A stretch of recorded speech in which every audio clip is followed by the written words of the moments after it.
పట్టుకోండి పట్టుకోండి అంటే ఎలా అవుతుంది సార్? కనీసం అతని ఫోటో కూడా లేదు. అతను ఎలా ఉంటాడో ఎవరికీ తెలీదు సార్. సార్, కానీ మీరు అనుకున్నంత త్వరగా అవదు. Right sir.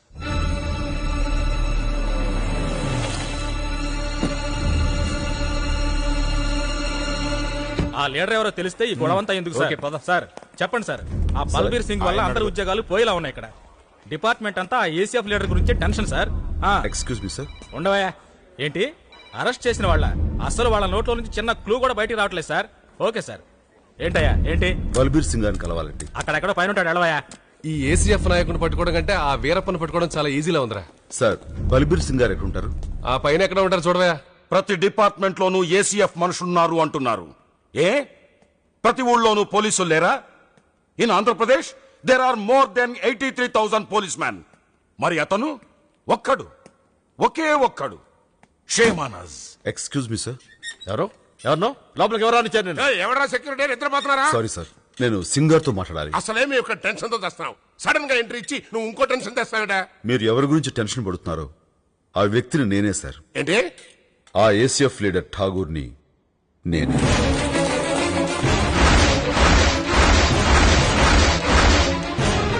నువ్వు లీడర్ అంటే మేము నమ్మాలి. ప్రూఫ్ ఏంటయ్యా?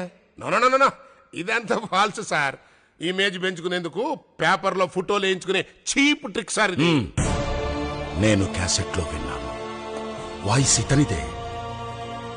ఆ వాయిస్ లోని గాంభీర్యం, ఆ కళ్ళల్లోని తేజస్సు, ఆ confidence. Yes, you are the leader.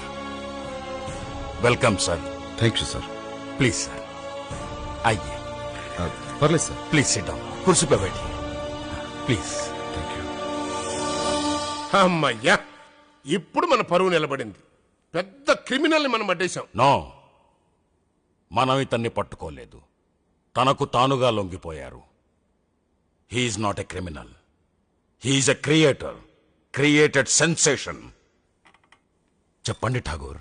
Sir, arrest అయిన మా వాళ్ళందరినీ అన్కండిషనల్ గా విడిచిపెట్టండి. వాళ్ళ మీద ఉన్న కేసులన్నీ విత్డ్రా చేసి వాళ్ళ ఉద్యోగాలు వాళ్ళకి ఇప్పించండి. ఈ ఆపరేషన్ కి సంబంధించినంత వరకు పూర్తి బాధ్యుడిని నేను. నన్ను అరెస్ట్ చేసి ప్రాసిక్యూట్ చేయండి. ఐ నో ఠాగూర్జీ, నాకు మీ ఆటోగ్రాఫ్ కావాలి.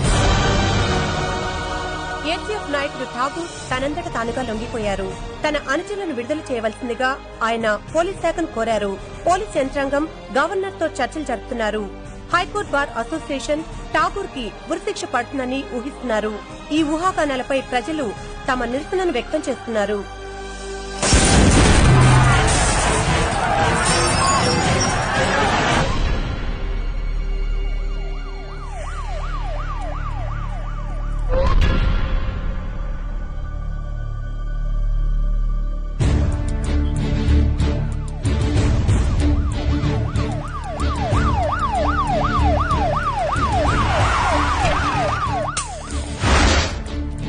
సార్, సీఎం గారు వచ్చారు.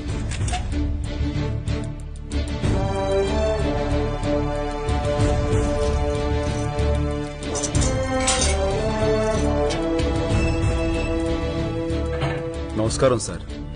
నమస్కారం. ఎక్కడైనా ఎప్పుడైనా ఏ దేశంలోనైనా ఆస్తుల కంటే ఆప్తుల్ని సంపాదించుకున్నవాడే చాలా గొప్పవాడు. అది మీరు సంపాదించుకున్నారు ఠాగూర్. అలాంటి మిమ్మల్ని ఇక్కడ ఈ పరిస్థితుల్లో కలుసుకోవడం చాలా బాధగా ఉంది. నేను 20 ఏళ్ల వయస్సులో ప్రజలకేదో మంచి చేద్దామని రాజకీయాల్లో చేరాను. 60 ఏళ్ల వయసుకి పదవి వచ్చింది. టైం అంతా పదవి కాపాడుకోవటానికే సరిపోతోంది. ఠాగూర్, మే ఎవ్వరం చేయలేని మంచి మీరు చేశారు. ఈనాడు రైతులకు నీరు, ప్రజలకి రేషన్ కరెక్ట్గా టైంకి అందుతున్నాయంటే దానికి కారణం మీ ఏసీఎఫ్, మేం కాదు. ఒక సామాన్యుడి ఆవేదన కంటే ఒక మేధావి మౌనం ఈ దేశానికి ఎంతో ప్రమాదకరం. మీలాంటి సోషల్ కమిట్మెంట్ ఉన్న ఓ వ్యక్తిని ఉరితీస్తారన్న వదంతులు విని ప్రజలెంతో బాధపడుతున్నారు. అందులో నేను ఉన్నాను. న్యాయం అని నోరెత్తిన వాడికి ఈ దేశంలో జరిగే సన్మానం ఇదే కదా సార్. You are right. కానీ మీలాంటి వాళ్ళని పోగొట్టుకోలేం ఠాగూర్. ఒకవేళ మీకు ఉరిశిక్ష పడితే రాష్ట్రపతి దగ్గర నుంచి క్షమాభిక్ష వచ్చేలా చేస్తాను. క్షమాపణ?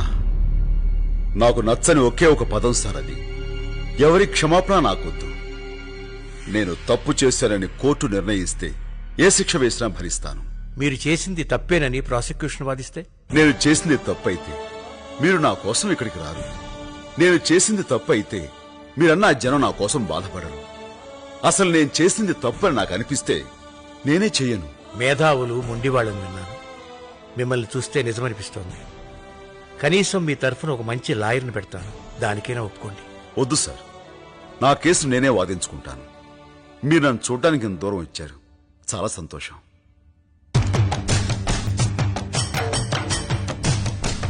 ఏంటి సార్ ఇది?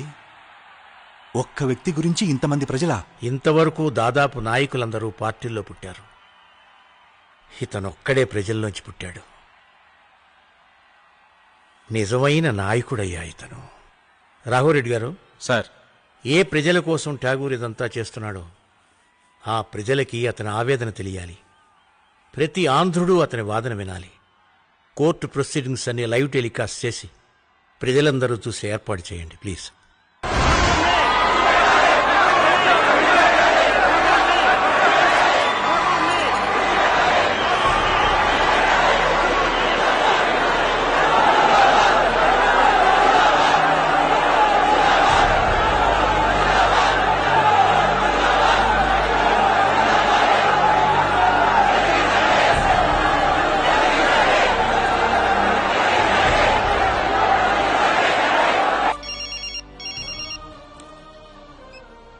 హలో సార్, నేను కోర్టు నుంచి మాట్లాడుతున్నాను. లైవ్ టెలికాస్ట్ చూస్తున్నాను. ఫోన్ పెట్టే.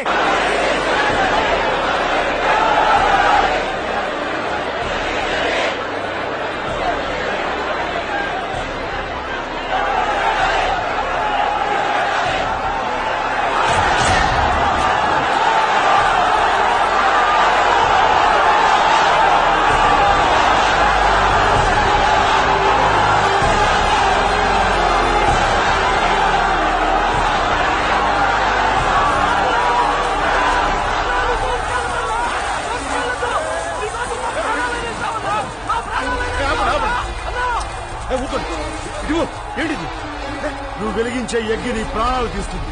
ఇదే అగ్గిని గుండెలో వెలిగించుకో, 100 మందికి వెలుగునిస్తుంది. నా కోసం ఇలాంటి అఘాత్యాలు చేయండి.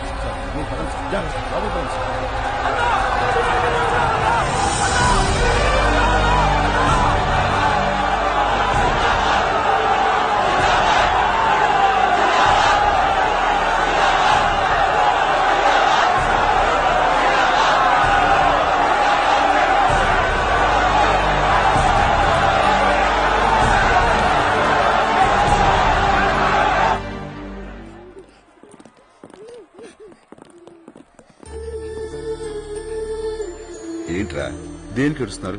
నిన్ను ఊరి తీస్తారంట కదా. లేదు నాన్న, మీరు అలా ఆడకూడదు. దేవకి, దేవుడు నాకు 2 సార్లు పిల్లల్ని ఇచ్చాడు. ఒకసారి వాళ్ళని నాకు దూరం చేశాడు, ఇప్పుడు నన్ను వీళ్ళకి దూరం చేస్తున్నాడు. అలా అనకండి, మీకేం కాదు.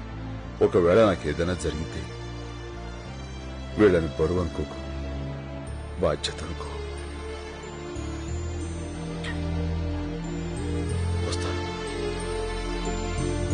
ఏరా, జాగ్రత్త.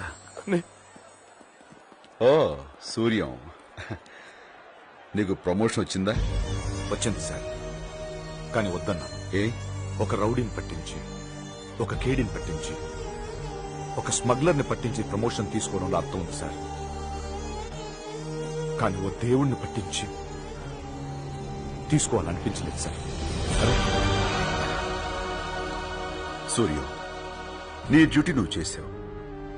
అందరూ నీలాగే సిన్సియర్ గా డ్యూటీ చేస్తే ఈ ఠాగూర్కి కోర్టు మెట్లెక్కే అవసరం ఉండేది కాదు. నువ్విలాగే నిజాయితీని నమ్ముకో.